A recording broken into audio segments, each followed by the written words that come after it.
Hi everyone, welcome back to Save and Serve with Steph. I have just finished slicing up a nice big tube of bologna for lunch meat. I did cut up some thicker slices. These ones weigh approximately 100 grams each. We are going to be frying them up for lunch today for our family. I personally have never fried bologna before, so I have convinced my husband Jeff here to do that job for me. At least show me how to do it properly so I can make it in the future whenever we get another tube of bologna for slicing.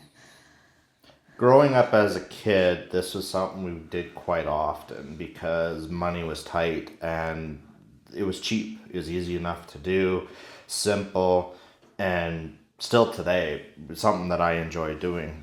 One thing we would do is also put a piece of cheese slice on top of it, but we don't have any of that here, so you're not going to see that. But you can add cheese to it and a little bit of ketchup. So without further ado, let's get this started.